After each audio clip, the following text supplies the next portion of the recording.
So now I'm pleased to introduce to you our keynote speaker of today, Silke Helfrich.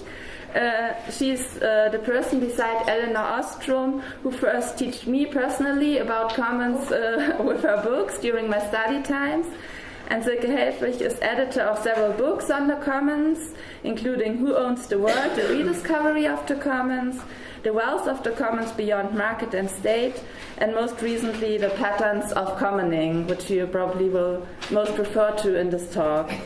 And in these edited volumes she gathered a great number of authors, which is really impressive, who engaged with commons from diverse cultural and also disciplinary perspectives, and she also brings together diverse application fields. And all her books also include own conceptual contributions where she captures common patterns and categories across the different examples and application fields. And she worked in the field of development politics for several years as a regional representative of the Heinrich Bell Foundation in Mexico and Central America as well. And since 2007 she works as an independent author, commons activist, and as a scholar. And she's the co-founder of the Commons Strategies Group and the Commons Institute. I guess you will say more about these institutions. And the primary author of the German language Commons blog. And yeah, now with her keynote, Silke will invite us to think beyond the familiar categories for understanding commons. So the floor is yours, and I will open the presentation. Yes, and I will need to train this.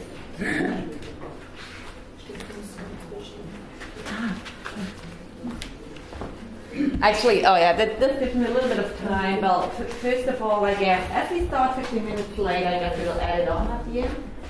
And the second one, I will, of course, answer the question of workshop number 4.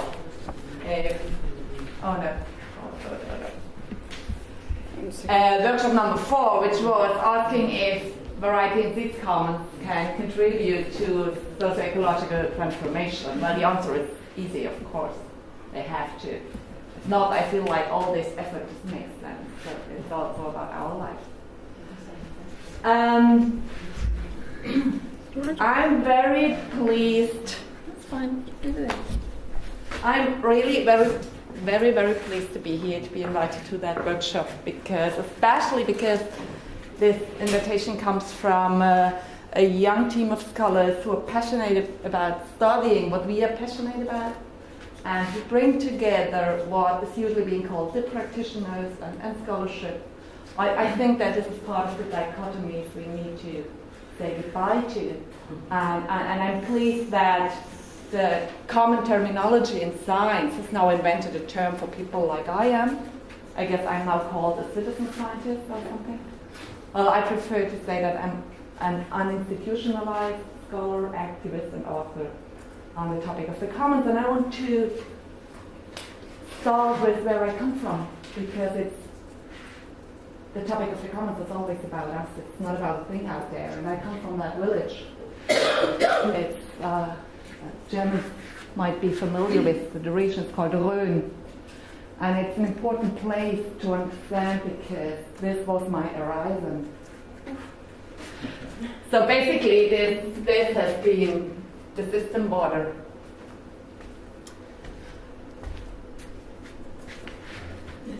Oh, that's interesting. So, I was raised in Chile. And then I was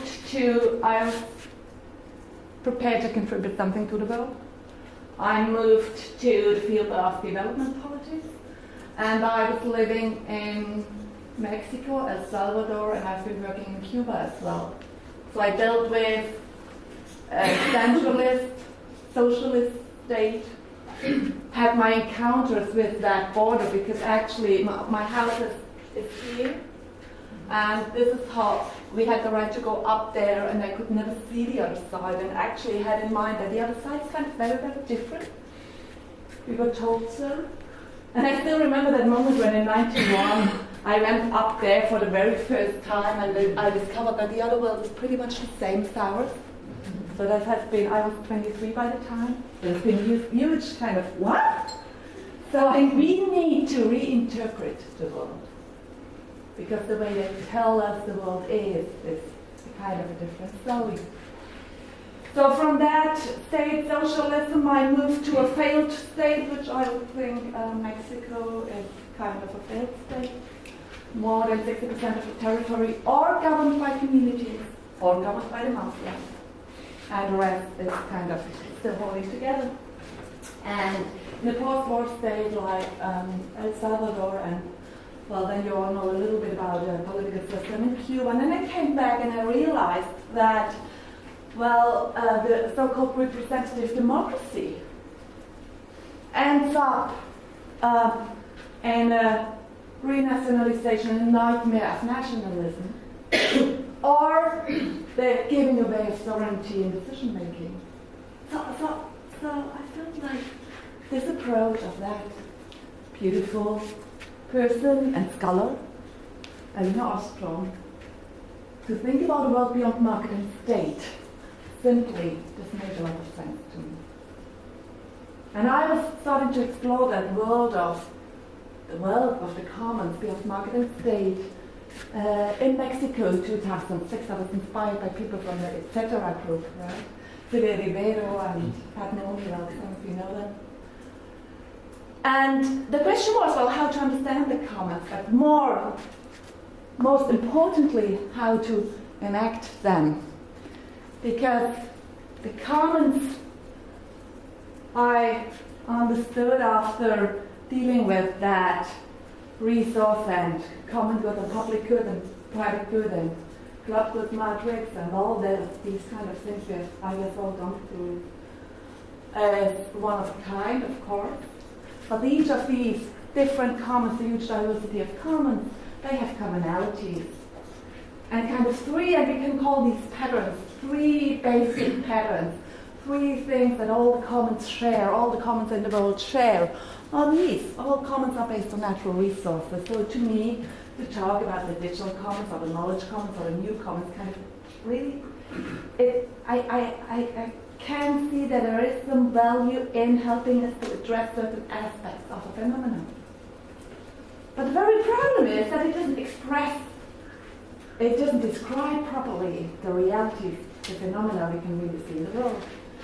So and then each common is a knowledge common. So we can all only understand commons and commoning if we study these layers as related to each other and not as separate from each other. And, of course, all commons are social phenomena based on a specific rationality. So for us, that idea to understand what's said in German, die Handlungsrationalität, the rationality of social interaction in the commons is perhaps the most important thing. Because it brings us to the question of how do we transform the world? How do we shape society? How do we shape policy? How do we shape economy? And I very much loved the opening of Jack Kloppenborg 2 days ago of that workshop. Commons, I am not sure what it is. Parentheses, and I don't care. Because what I am completely sure of is it must be enacted. So that is really kind of the first very important message. We must have our hands in it. If not, there will be fewer and fewer captains. And this is the reason why the answer to the workshop we will have later this day is simple. Commons need to contribute to transformation. If not, it will be a wasted effort of all of us. So, there's no commons without commons. This sentence is usually attributed to Peter Leinbach.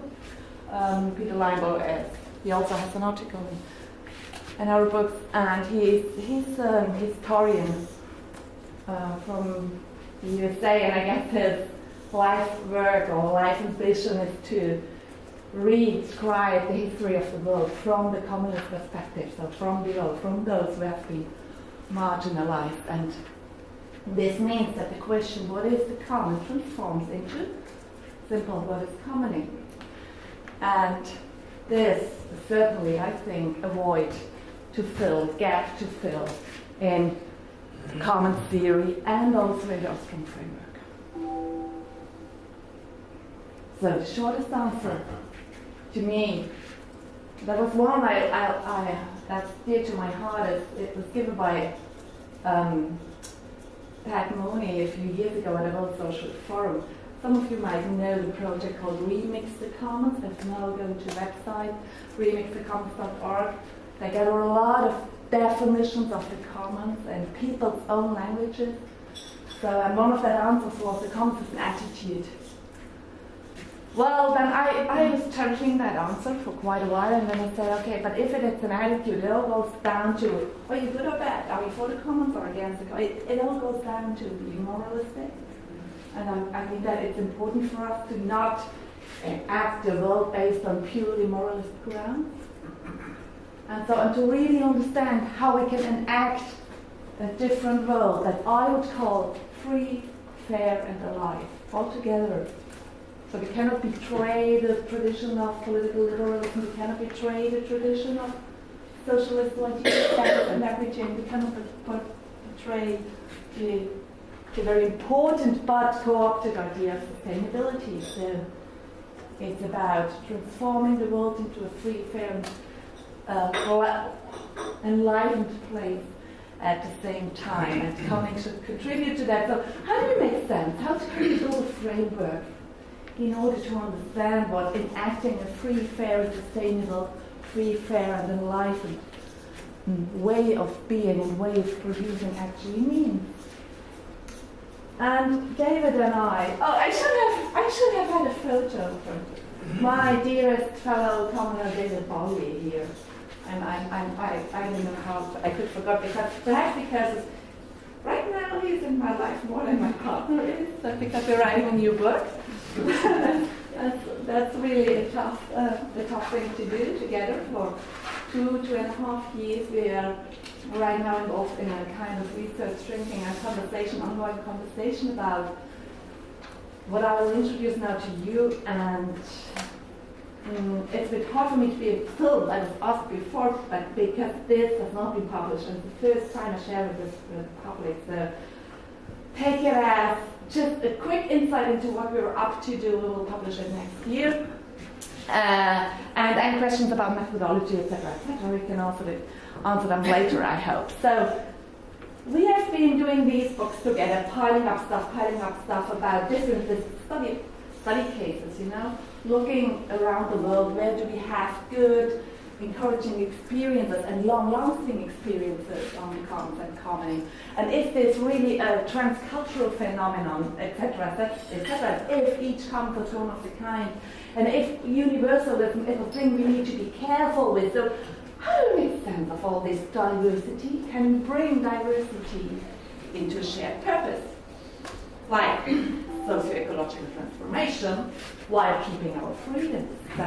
So we were up to try to make sense of this wild variety of commons we have pulled together in our anthology. And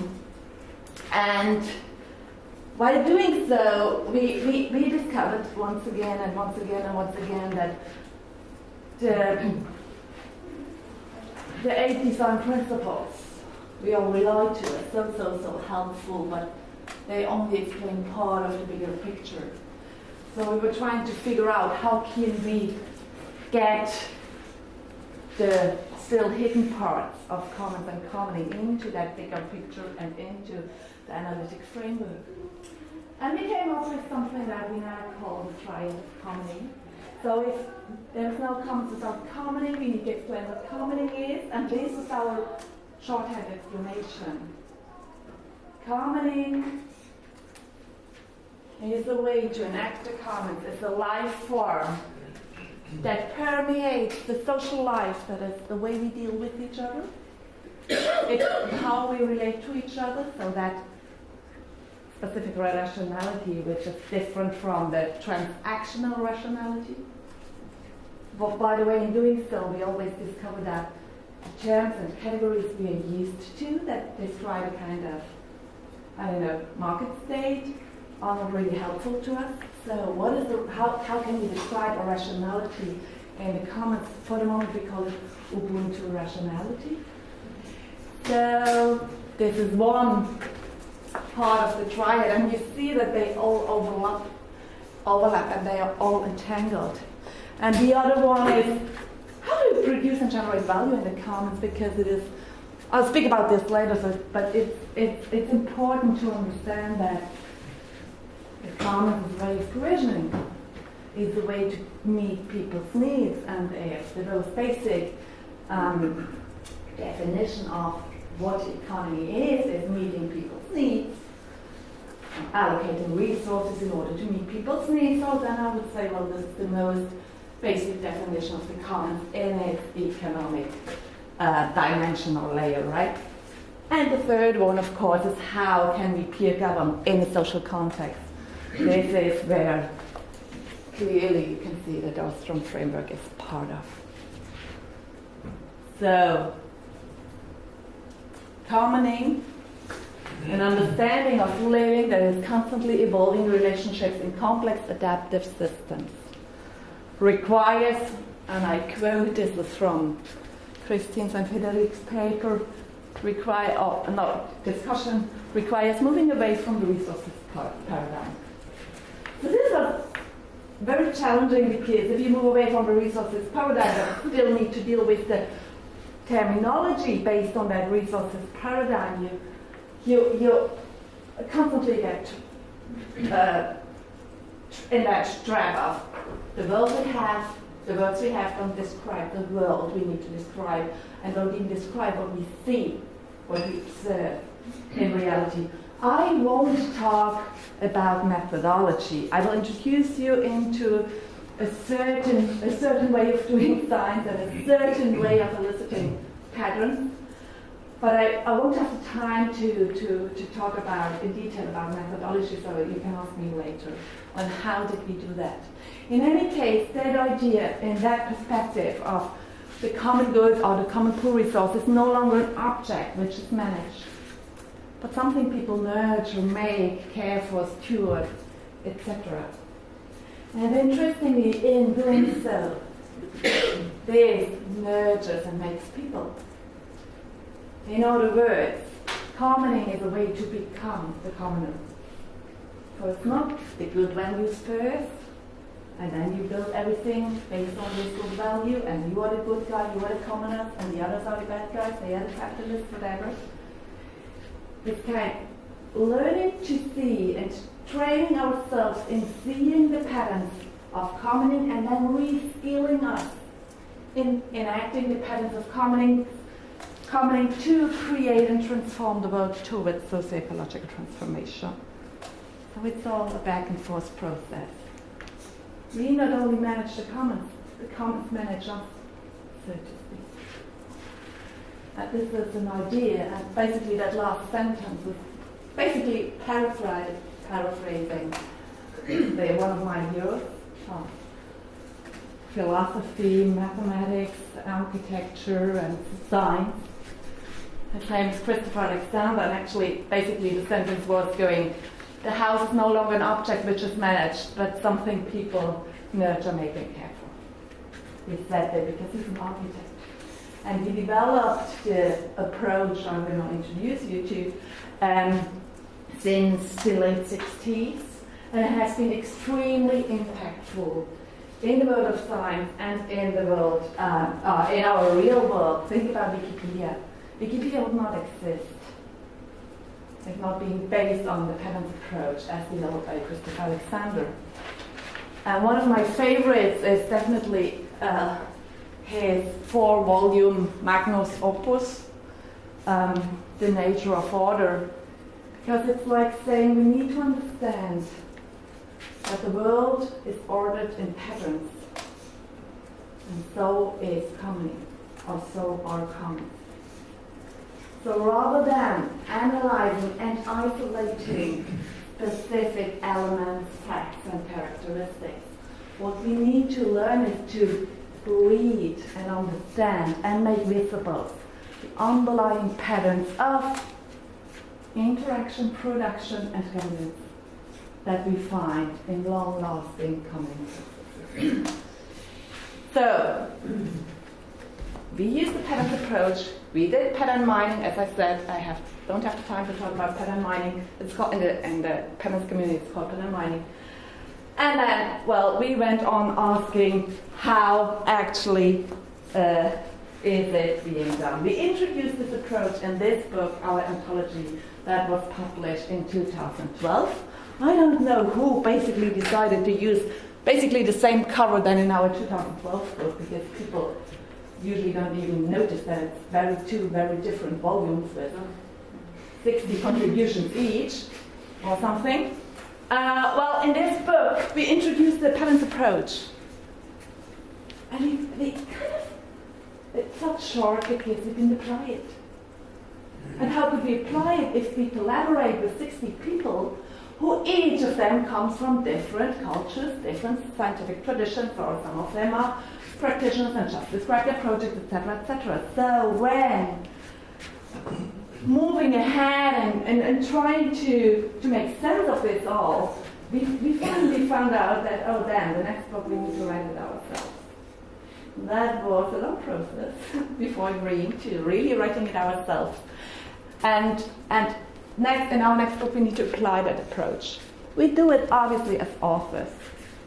That is, we don't explain to our readers what we are up to, what is our methodology, and do this and that, and da.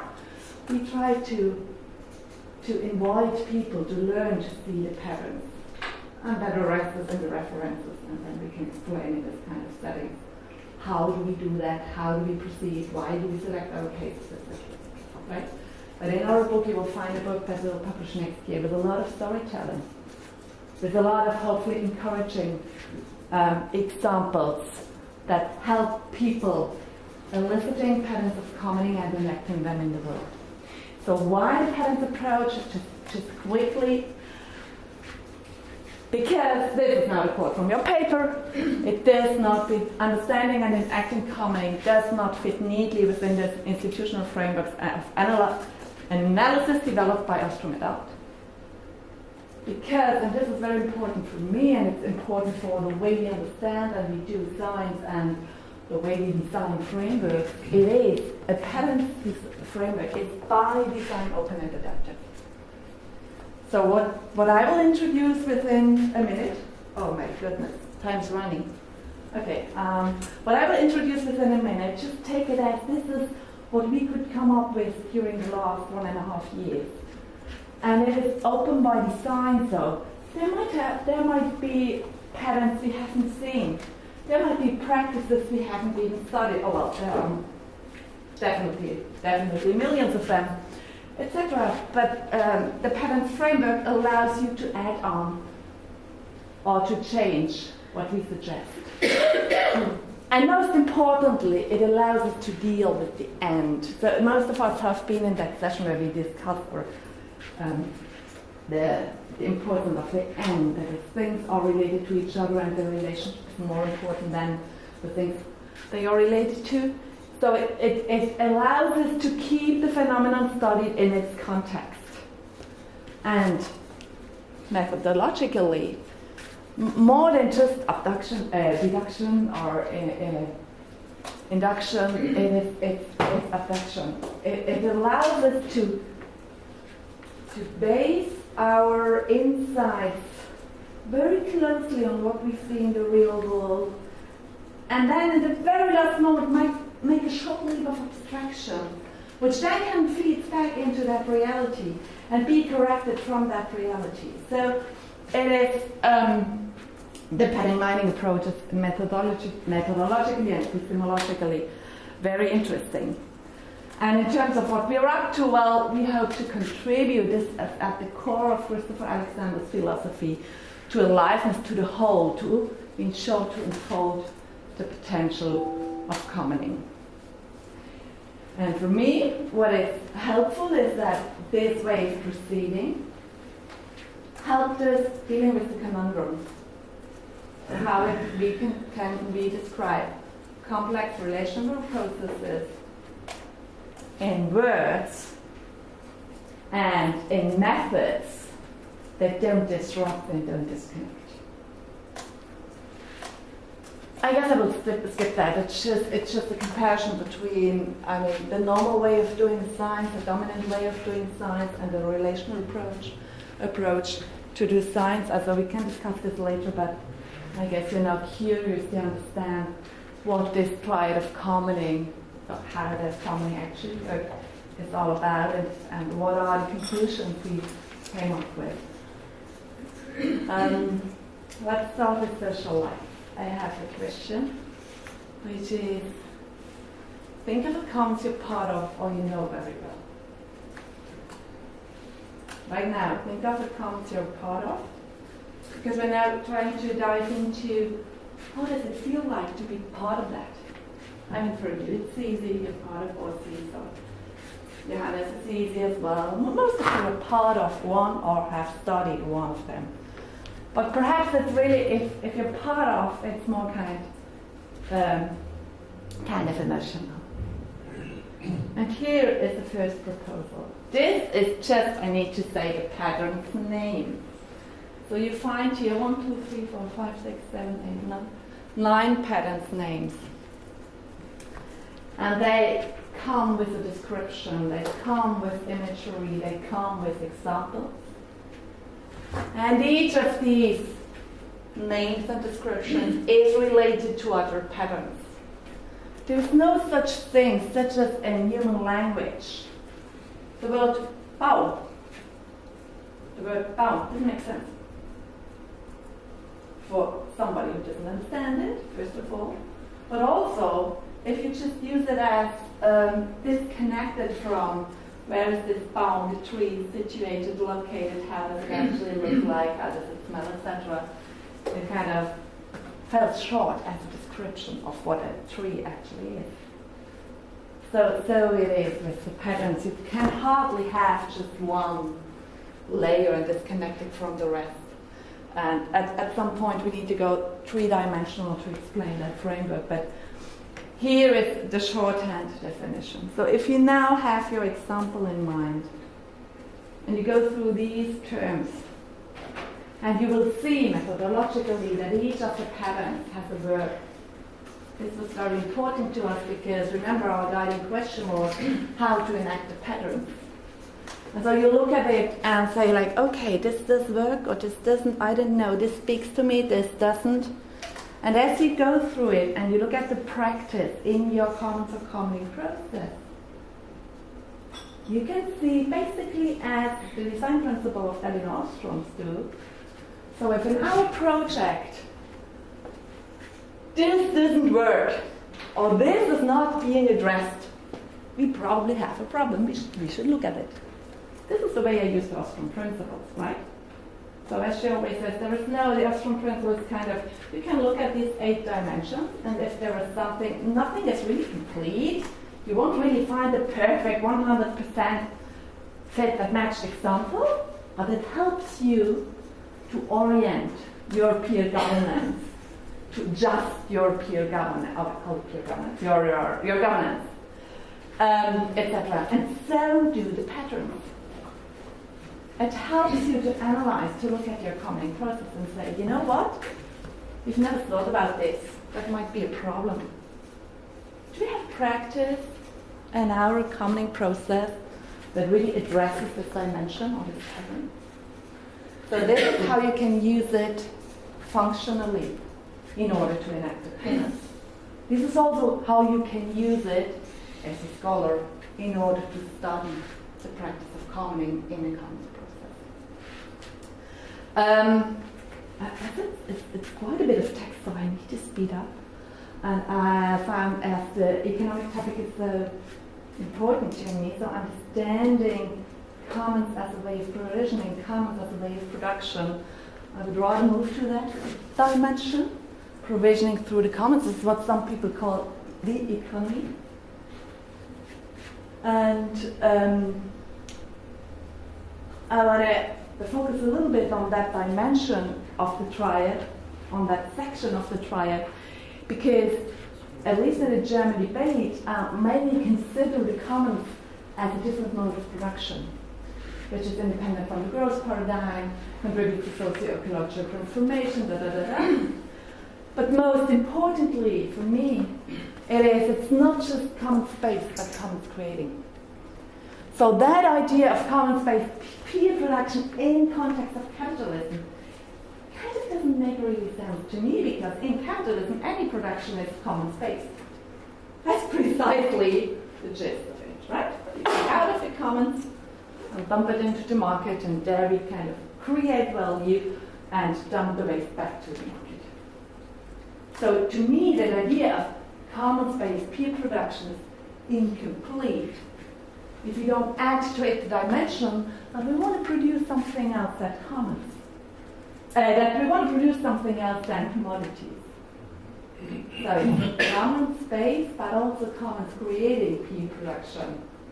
It's meeting people's needs through an economic process that is based on a different kind of relationality and brings comments about like Wikipedia rather than commodities like the one outcorporated by Wikipedia. That's very roughly said. So, how does this common space provisioning work? This is the full list. The full list, as I said, the pattern list is never full. It's always incomplete. But the first thing I want to focus on is this one. Share the risk of provisioning. Whose view is part of the commons of a community-supported agriculture? Okay. Solidarische Landwirtschaft? Okay. This is one of the patterns we elicited analyzing these practices. So what makes production in Solidarische Landwirtschaft, or community-supported agriculture, the production process where, first of all, production and distribution are not separated anymore. They're connected. We already had this discussion here at the conference. So what makes it so different from the very outset is this. What people actually do is they share the risk of provisioning. That's very different from capitalism, where the risk of provisioning is usually taken by the entrepreneur and then kind of redistributed through the price setting, etc. And this, so once you do this, everything else works differently. So this is a pattern of successful production provision through commons. Let us have a quick look at these three, which are all related. Now remember that I was just saying that is commons production is where you cannot have, where you try to say goodbye to that blunt separation between production and consumption, production and distribution. Which does not mean that everybody goes back to bake its own bread. There will still be a division of labor, of course. But in terms of economic reasoning within that provisioning process, we try to think it together. And in the discussion we have about the sharing economy, why it is so easy for the sharing economy to be co-opted by Uber and Airbnb, etc., whereas they are micro-rental systems, they call themselves sharing economy. It is easy to do because they separate the pooling from the sharing. They only look at the allocation, the distribution. So our suggestion is, if you look at commons provisioning and commons production, never look only at one side, connect the two. So the sharing doesn't work. Because you need to say something about how to bring about the things you want to share. How do you pool them? So, and then you will find that pool and share, pool, cap and divide up. So isn't that interesting that we use the same word, at least in English. In German we also do, we use the word teilen. Interestingly, for things that work so differently. We use the same verb describing a social activity, teilen, to describe two very different logics and outcomes. In one case, we share and it becomes more when we share it, and in the other case, we share and it becomes less for my individual use when we share it. This is precisely where that characteristics of rivalry comes in, and it really matters. If rivalry really matters, so we need to address it. We can use the same word. Because they all talk about sharing and forget about production. And we cannot ignore that in one case sharing brings about more when we share it, and in the other case it brings about less when we share it for me individually. So decided to introduce that distinction. It was not our invention. We were inspired by Tomasello, an economic psychologist, and suggest to use pool and share and pool and divide up. Pool and share when we refer to knowledge, code, and design. Pool and divide up when we refer to material resources.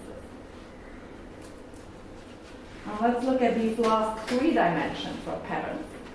But I only do so in order to introduce this term, cosmolocal production, and this term, convivial tools. So when you produce commoning, it's about, and I need to say and to insist about, this is a description of what happens within the commons.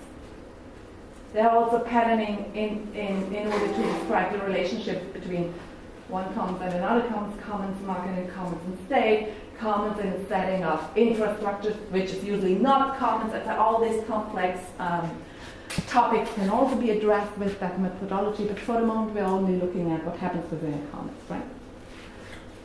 And so the idea is if we pool and share knowledge, because it doesn't get less when we share it. And if we pool, cap and divide up material resources, etc., then cosmolocal production is the outcome. An example, we just want to publish this book. And one idea is, okay, we send our text, our code, our content to the US, to a US American publisher. And they will print it there and print the book, and then they will ship it back at high transactional cost and ecological cost to be distributed all over the world. And first of all, well, the publisher doesn't accept our free license, but that's one story. But then also it didn't make sense. So what we're up to is to create a publishing platform that is global, where we can share all the content. We will think globally, publish globally, and print locally. And this is what they do at Open Source Ecology. That's the project you certainly know. Well, they basically do the same thing. Yeah. Well, they basically do the same thing with tractors and all the machinery that we would need for modern agricultural production. They share the design, they pool and share the design, but they then produce locally in terms of material production. And it's in terms of socio-ecological transformation and resilience, etc., that's intriguing dynamics to look at. It's extremely hard to do in the current context, so it is important to train people about, the principle behind, I call it patterns, and we have 2 pages written about why it's patterns are not principles, but the principle behind, the patterns behind is very interesting. It's very, and first and foremost, it's very simple. It's really basic. So sometimes I feel like, okay, we created a pattern, it took us 5 months to come up with a good term, and you look at it like, what? That's so incredibly simple. Pool and share. Stop talking about sharing. If you don't talk about how do you bring together the things you want to share. So this is the way open source ecology does it, documenting the shared code, the shared resources on the internet, etc., to enable people to produce locally. That's what we call cosmolocal production. And it's the last one, and actually I'll make it. I think 2 or 3 minutes. The last part of our triad. This is the one closest to the Elinor Ostrom design principles. And as you go through it, you can clearly see how it relates. This is principle number 1, right? You remember that we had this short discussion about, is it about defined boundaries or undefined boundaries? And my suggestion was, can we talk about who sets the boundaries and what should the boundaries look like? What characteristics should they have in the current context? Kind of in the current context, bringing a market logic into the commons opens the door for cooptation, etc., for the commons falling apart, basically. So in the current context, we should set semi-permeable membranes that protect the Ubuntu rationality within, So you can get money in, so to speak, but you can't get money ruled through the commons. You can't get the larger transactional logic into the commons. You can't invite the money-based culture into the commons. Which doesn't mean that there's no money in the commons. I hope that this was, in shortness, clear enough. So this is about the membranes. Here we have one about property. So as we studied the property relation in commons, and when I said we studied, we were up to look for long-lasting systems, very complicated projects, and we were trying to find projects in different parts of the world. And we found that it's very important to understand that there's no such thing as commons property versus individual property. In any case, I mean, we know all that the commons is not first and foremost a specific property regime. It is about other ways of having. We call it relational ways of having, where the use right is more important than the title, right? And so we are trying to understand how, in long-lasting common system, these ways of having actually work and are enacted by law. This is a nightmare because we go back to Roman law and try to understand the categories, etc. But it's also very interesting because as long as we cannot say goodbye to these, I would say, what is it? A Roman law-inspired idea of it's about relationships over a thing. As they have it in the German BGB, in our German body of law, it defines property as relationship to the thing. Now we go, what does it mean if we switch from relationship to the thing idea to a social relationship idea of property, which it actually is. And we really mean it. So how do we need to design property arrangements which are beyond the usual collective versus individual approach? Because this perhaps is the most important idea. There is no such thing as an I versus a we.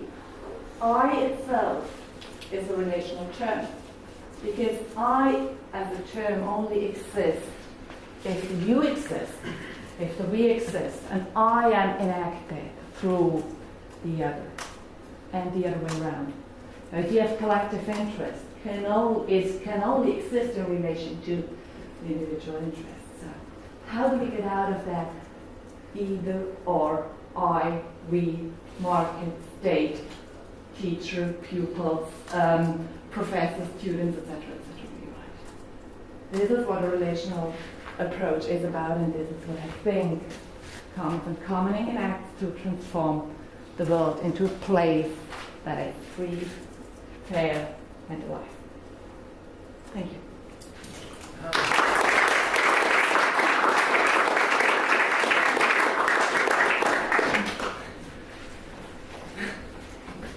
Yes, so you can stay in front.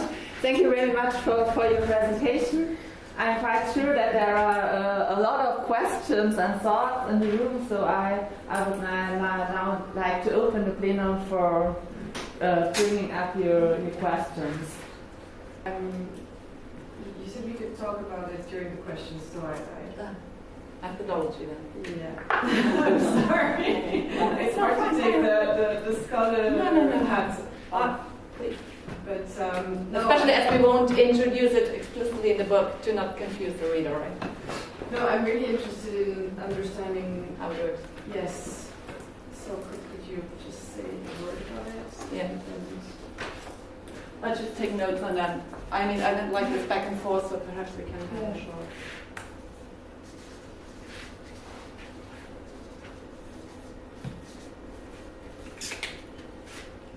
Mm-hmm.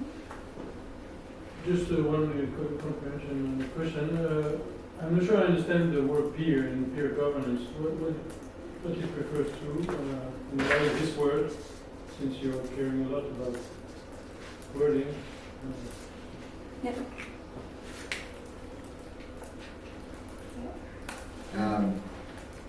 two just comments more than questions, I guess.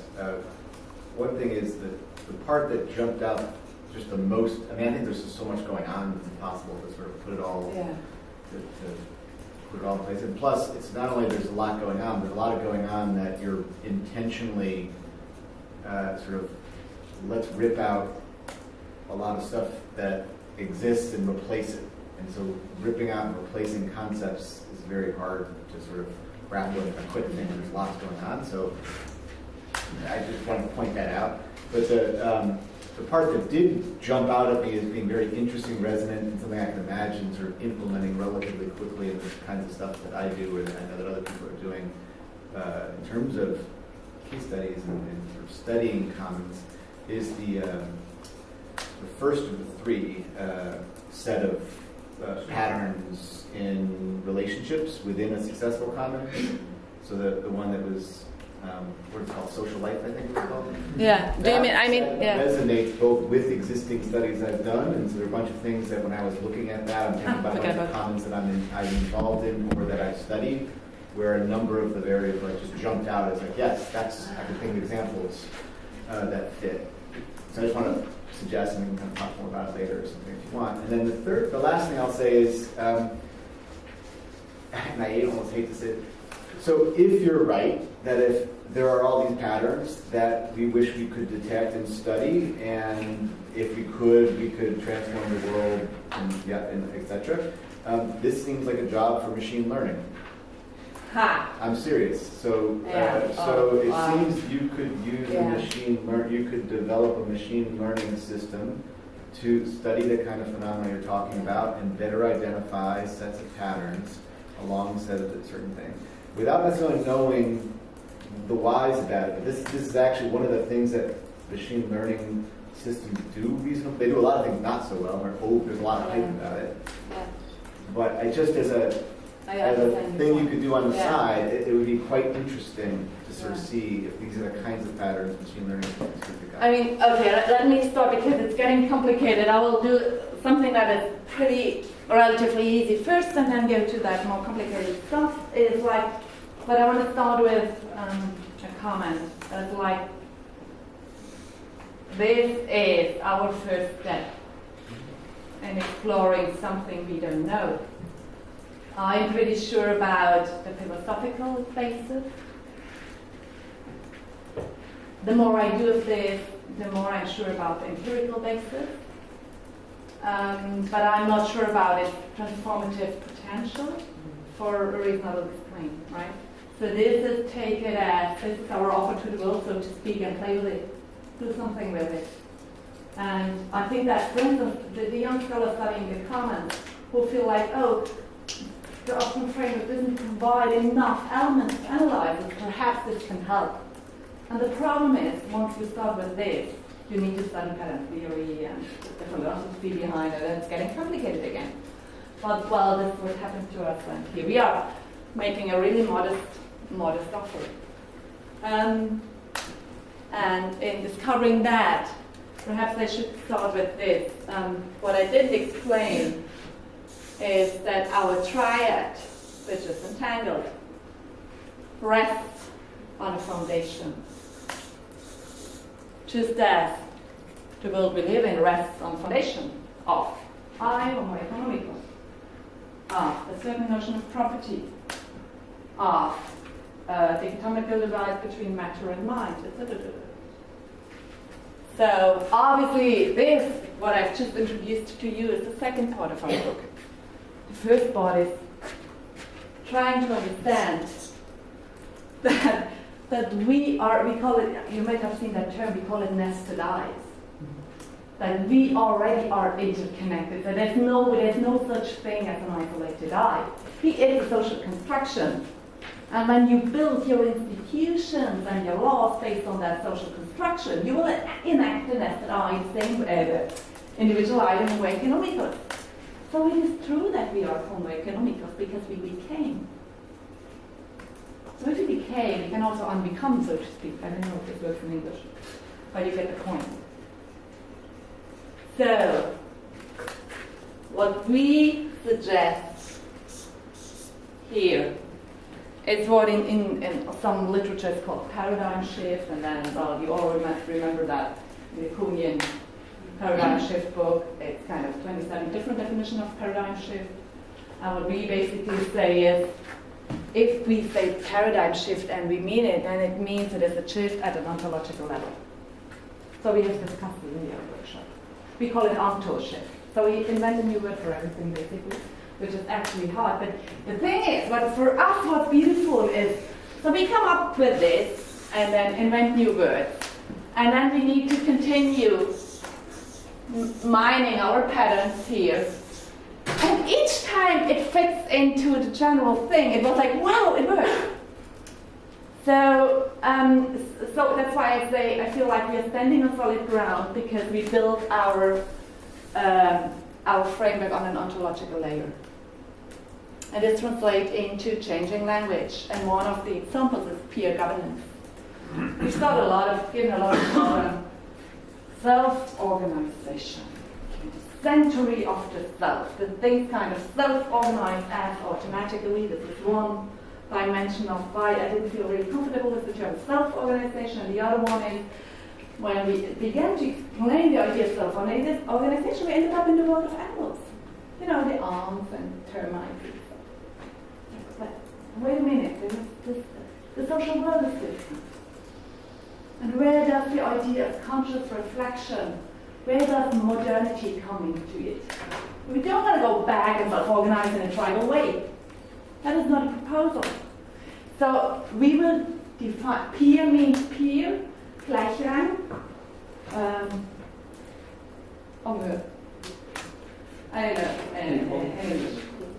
level playing field, right? Yeah. And we define peer governance as bewusste Selbstorganisation, conscious or reflective self-organization. Yeah, but why not then reflexive? Sorry? Why not reflexive in that case? Because peer gives an idea of exactly. remove the diversity dimension that you are calling for. Peer means sometimes the same. I mean, I don't know exactly what the English, but to me peer sounds like I need an equal to in terms of status, in terms of sector, in terms of interest. Yeah. And that doesn't bring the idea of diversity, so that's why I was a bit... I need to say that we feel pretty comfortable with many of the words we've created, but not with peer governance. We just couldn't find a better one. We didn't want to, we don't like governance, it's an endless discussion, but we define it that way. We say it's a reflexive process among equal potential.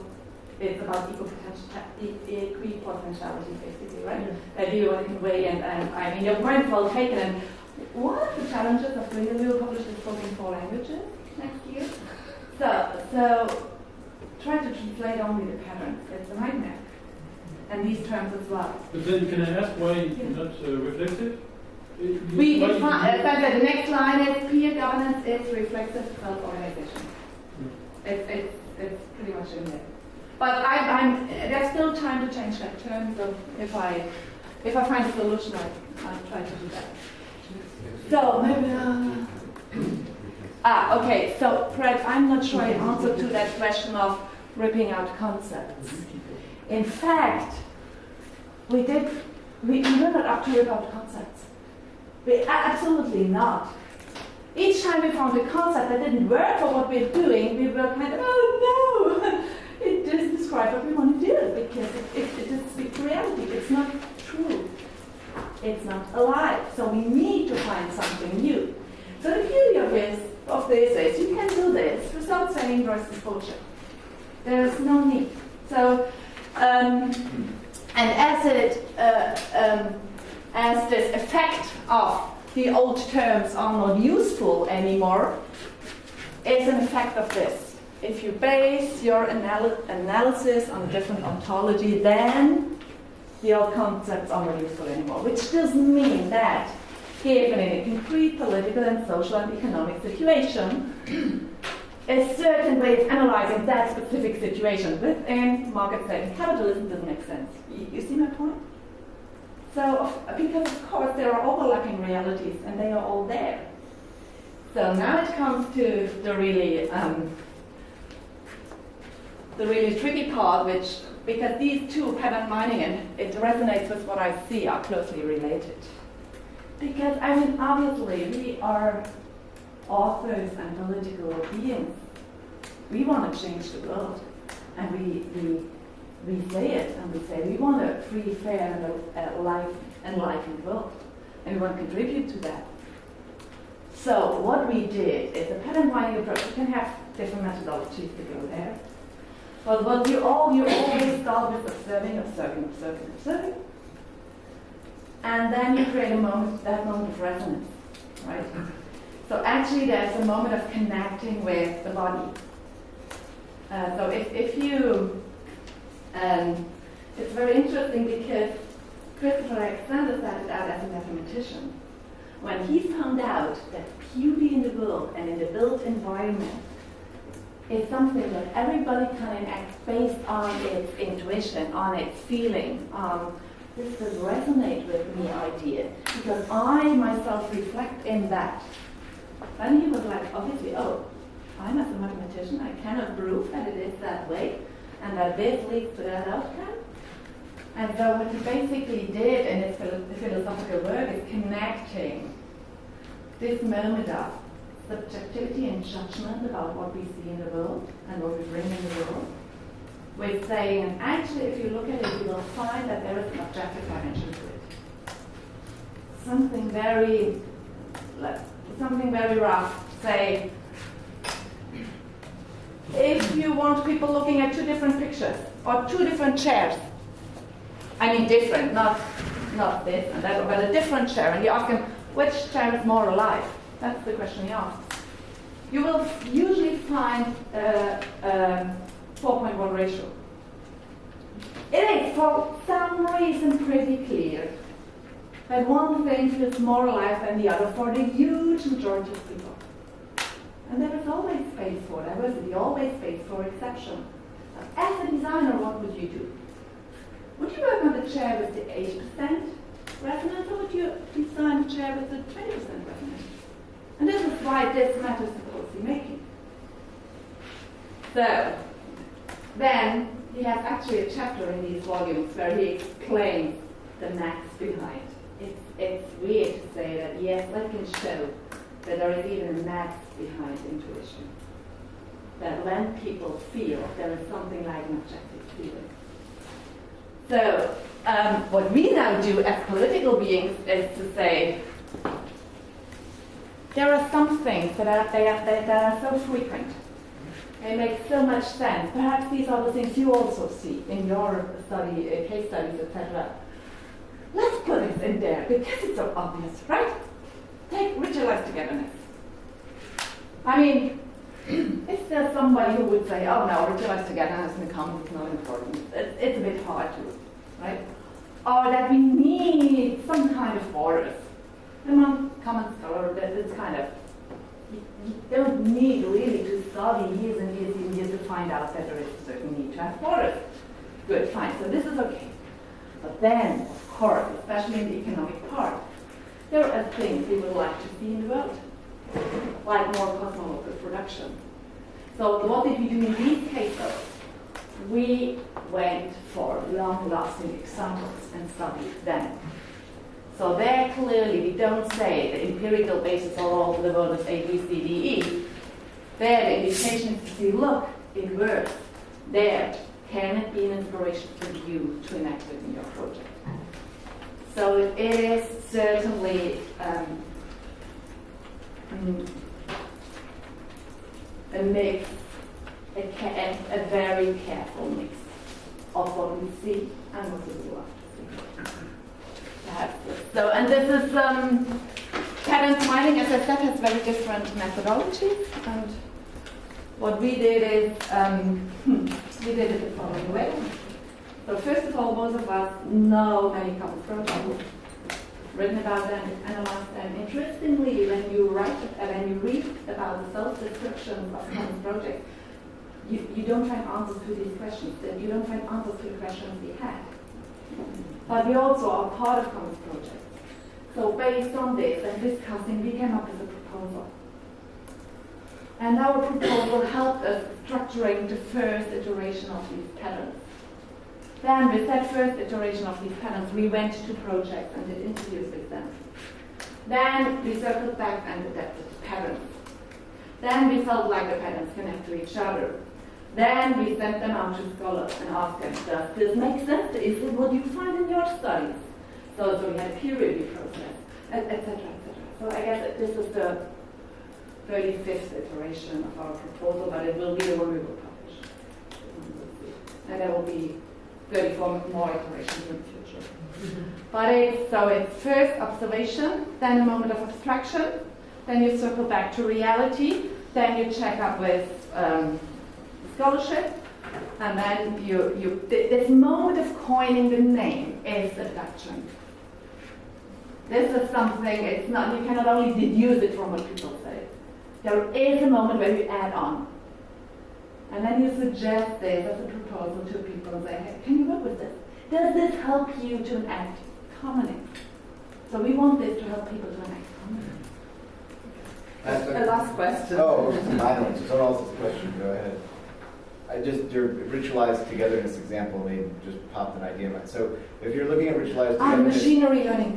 No, machine learning was sort of just a side one that's interesting. But if you take ritualized togetherness, are there patterns within the patterns? In other words, does that mean having weekly meetings, monthly meetings? Does it mean that when we meet, we have like a certain mode of everyone gets to talk in a certain order, or to tell you kind of to run Chatham House rules versus some other? Yeah, what I'm getting at is like. No, it's a very important point.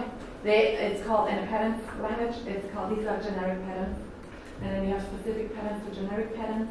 But whatever pattern you have at whatever level of concretion, it's never, ever, never, ever, never, ever. And that's very important. So you take this as an inspiration because you, as the same way we need in the very last moment in coining the name, we need to make an abstraction. You, in the very last moment of bringing this into your reality, you need to adapt a concrete way of enacting it according to your context. So the people need to do the job. There is no blueprint, no solution, no one fits for all. Da, da, da, da. You remember that point I said it's open by design and adaptive by design? So how can you have a methodology or a scientific approach that speaks to rationality if you say, it's prescriptive? There is no way. So perhaps this also speaks to the diversity point. So thanks for that remark. But yes, on machine learning. Yeah.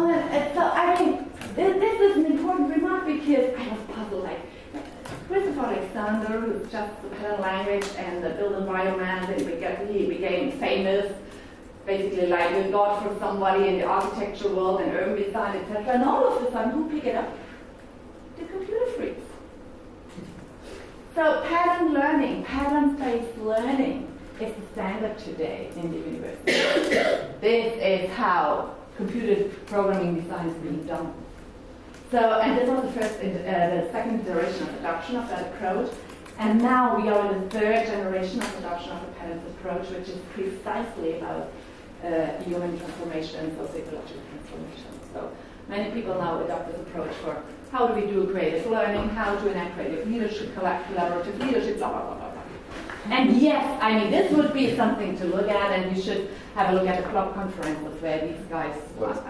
It's both a good thing and a bad thing, right? So one of the downsides of machine learning is we can use machine learning to detect patterns more effectively and accurately, perhaps, in certain contexts. But then again, we don't understand or comprehend why it is things work the way they do according to certain patterns. And so there's both gains and losses to pattern analysis generally, or machine learning as a way to... I didn't even define the term pattern as it is done in pattern theory, but okay, we can do this later. Anyway, it is a tool, it is not more than a tool, and it's an offer we make. Thank you.